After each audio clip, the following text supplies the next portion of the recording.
सबसे बड़ा स्लोगन जो है वो इंडोफोबिया रहा है। आप सारे जो पाकिस्तान की, ये अभी हमने वजारत खारजा की और एक्सटर्नल अफेयर्स की बात की, कोई डॉक्यूमेंट उठा के देख लें जिसमें ये लिखा होगा कि इंडिया हमें निगलने के दर पे है, निगलने की प्लानिंग कर रहा है, निगलने वाला है। अब ये इंडोफोबिया जो है, आप ये देखें कि 70 साल से इसको हमारा हुक्मरान तबका जो है वो इंटरनेशनली पीट रहा है दुनिया के हर फोरम पे, और दुनिया में कोई मुल्क नहीं जो इस पे बिलीव करे। जहां कहीं भी ये जाते हैं उनको बैठा के कहते हैं जी हम आपको गारंटी देते हैं कि इंडिया आप पे हमला नहीं करेगा। आप अमेरिकी प्रेसिडेंट्स की वो पीछे हैरी ट्रूमैन से लेके तो ये आके आप जो है वो डोनाल्ड ट्रंप तक सबके स्टेटमेंट्स उठा के देख लें, एक एक डेट वाइज के उन्होंने इनको बैठा के कंधे पे हाथ मार के सहारा दिया कि हम आपको गारंटी देते हैं कि इंडिया आप पे हमला नहीं करेगा, इसे इतना डरने की जरूरत नहीं। लेकिन इंडोफोबिया चूंकि उनके जहनों में नक्श था, बिल्कुल इसी तरह इस्लामाफोबिया। इमरान खान हमें कोई एक मिसाल दे दे अगर, जो कंक्रीट मिसाल, मसलन कनाडा के अंदर या यूनाइटेड स्टेट ऑफ अमेरिका या कहीं भी यूरोप के अंदर के वहां पे इस्लामाफोबिया का ये एक कंक्रीट शक्ल है जिसके खिलाफ ये कंक्रीट इकदाम किया जा सकता है। लेकिन पाकिस्तान में बैठ के आप तरक्की याफ्ता दुनिया को डिक्टेट करें कि आप अपने कानून में क्या क्या तब्दीली लाएं, जो बुनियादी तौर पे वहां के अवाम का हक होता है कानून साजी। जाहिर है ये थर्ड वर्ल्ड नहीं है जहां अवाम से पूछे बगैर कानून बनाए जाते हैं, या यहाँ तक कि असम्बली से पूछे बगैर वहीं पे बिल पास कर दिए जाते हैं शब खून के जरिए। यहाँ तो अवाम से पूछा जाता है। तो अवाम से पूछने के बजाय वो पाकिस्तान से पूछ के कानून बनाएं कि हम अपने मुल्क में आने वाले इमिग्रेंट्स को, जो बुनियादी तौर पे इकोनॉमिक रिफ्यूजीज हैं बाय ऑल मीन्स, उनको हम किस तरह ट्रीट करें। मैं समझता हूँ कि दिस इज वेरी इंसल्टिंग। और स्पेसिफिकली जो ऐसी नेशंस हैं जो सक्सेसफुल हैं और लीडिंग नेशंस हैं टेक्नोलॉजी के फील्ड में, ह्यूमन राइट्स के फील्ड में, डेमोक्रेसी की फील्ड में, उनको आप इस तरह के लेक्चर देना शुरू हो जाएं। और आपकी अपनी हालत जो है, आप मुझे ये बताएं कि पाकिस्तान में माइनॉरिटीज के साथ क्या सलूक हो रहा है, वहाँ क्रिश्चियंस के साथ क्या हुआ, हिंदू के साथ क्या हुआ, जो सिख हैं उनके साथ क्या हुआ। तो वहां आपको कोई फोबिया नजर नहीं आता। जो इंटरनल एक दूसरे के फिरकों के जो फोबिये हैं कि एक फिरका दूसरे को निगलने के दर पे है, एक दूसरे को काफिर करार दे के उनका कत्लेआम करने के मंसूबे हो रहे हैं, उस पर आपको कुछ नजर नहीं आता। तो एक आदमी वेस्ट में जो है वो कोई पागलपन की वजह से या किसी तरीके से एक्सीडेंट करता है, किसी मुस्लिम फैमिली पे हमलावर होता है किसी पर्सनल दुश्मनी की वजह से, तो आप उसको एक इंटरनेशनल इशू बना के तो मुल्क को ही जो है वो मेन स्ट्रीम से अलग करते हैं। तो ये मैं समझता हूँ कि दिस इज वेरी अनफॉर्चुनेट कि पाकिस्तान में इस तरह के लोग इलेक्ट होके आगे आते हैं। अच्छा सर, एक छोटी सी यहाँ पे मैं अपनी पर्सनल भी क्लैरिफिकेशन चाहता हूँ और वो मैं कमेंट करना चाहता हूँ। सर आपने मेरी अपनी जाती राय ये है कि ये इस्लामोफोबिया का इशू कहीं ना कहीं एक एग्जिस्ट कर रहा है कहीं ना कहीं,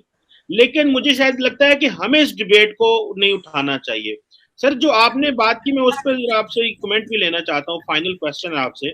जो आपने कहा कि इंग्लैंड, कनाडा और अमेरिका के अंदर की आपने मिसाल दी, तो अभी जो जस्टिन ट्रूडो ने एक अपना स्पेशल रिप्रेजेंटेटिव नॉमिनेट किया ऑन इस्लामोफोबिया, तो ये शायद मेरी जाती राय तो ये है कि ये इशू कहीं ना कहीं एग्जिस्ट जरूर करता है, लेकिन ये हमें सूट नहीं करता कि हम ग्लोबल इस इशू को लीड करें, क्योंकि हमारे मसाइल कुछ और हैं। और जो बाकी अरब ममालिक हैं या मुसलमान ममालिक हैं वो खामोश होकर बैठे हुए हैं और हमें लीडरशिप का शौक है। ये एक जारी बात है, इंसल्ट वाली बात है, और इमरान खान साहब ने तो जाना ही बंद कर दिया बाहर। अच्छा, लेकिन बैरिस्टर साहब, ये जब फॉर एग्जाम्पल रिसेंटली ओआईसी की कॉन्फ्रेंस हुई पाकिस्तान में, तो वो शाहमूद कुरैशी साहब कहते हैं कि मेरी ये बहुत बड़ी कामयाबी है कि मैं इतने ममालिक के वज़राए खारजा को लेके आया, अफगानिस्तान पे ये सब कुछ किया। और ये आप इसको एक तरफ इसको आप देखते हैं, दूसरी तरफ अमेरिका के साथ जो आइसोलेशन है और फोन कॉल ना अरेंज करना, ये जो अब आप चीजें देखते हैं, तो ये क्या किस तरह मैयर किया जा सकता है कि ओआईसी में कुछ ममालिक को बुला लेना लेकिन अमेरिका के साथ ताल्लुकात को डाउनग्रेड किए रखना, और इमरान खान साहब के लिए इंसल्ट का मामला बन चुका है। अगले दिन भी मैं या किसी को मिलूं अमेरिका में, तो हर बंदा यही कह रहा है कि बाइडेन साहब इमरान खान को कॉल करेंगे कि नहीं करेंगे, ये एक इंसल्ट बन चुकी है। तो एक तरफ वो कहते हैं मेरी कामयाबी है, दूसरी तरफ वो अमेरिका के साथ वो री इंगेज या रीनिगोशिएट नहीं कर सके बहुत कुछ। तो इसको आप किस तरह देखेंगे? देखें जी, मैं तो इसको अलग अलग करके देखता हूँ। जहां तक ओआईसी का मसला है, मैं समझता हूँ कि वो जो कॉन्फ्रेंस हुई थी उसमें वो जो बड़ी इस्लामी ताकतें हैं उनका अपना इंटरेस्ट था, क्योंकि सऊदी अरबिया जो अपना एक फंडामेंटल चेंज लेके आ रहा था अपने सिस्टम के अंदर, वो जो है एक बहुत ही बड़ी एक अर्थ शेकिंग किस्म की चेंज आप उसको कह सकते हैं, जिसको पाकिस्तान में डिस्कस नहीं किया गया। हालांकि आप ये देखें कि पाकिस्तान का जो क्लैरिक और रिलीजियसली मोटिवेटेड ओपिनियन मेकर है वो बहुत ज़्यादा सेंसिटिव है। दुनिया में कहीं कुछ एक छोटा मोटा वाकया हो जाए तो उसको बहुत बहुत बड़े जो है एक हवा बना के खड़ा कर दिया जाता है, एक कहीं कोई इशू हो जाए। लेकिन ये इतना बड़ा वाकया जो सऊदी अरब में हुआ कि उन्होंने पूरा अपना जो सिस्टम ऑफ गवर्नेंस है और जो वे ऑफ लुकिंग है अपने जो है वो पूरे सिस्टम पे, उसको जिस तरीके से उन्होंने चेंज किया। तो पाकिस्तान में आपने कोई बयान पढ़ा हो किसी मौलाना का, किसी स्कॉलर का, किसी ने कोई आर्टिकल लिखा हो, किसी ने कोई तकरीर की हो, कोई क्लैरिक जो है वो मस्जिद में बोला हो, तो ये आपका क्या ख्याल है कि महज इत्फाक था? ये इत्फाक नहीं था, इसके खिलाफ एक बहुत बड़ा रद्द अमल होना था पाकिस्तान में।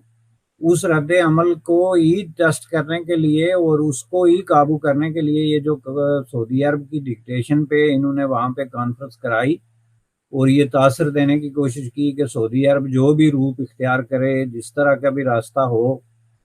उसके लिए हम जो है वो यहाँ कोई मसला पैदा नहीं होने देंगे। जिसका क्रेडिट मैं नहीं समझता कि शाह महमूद कुरैशी साहब को कैसे जाता है, वो तो मैं समझता हूँ कि सऊदी अरबिया की एक नई फेस के साथ एक पब्लिक रिलेशनिंग थी कि हम अपने अंदर इतनी बड़ी तब्दीली लाने के बावजूद स्टिल जो इस्लामी दुनिया है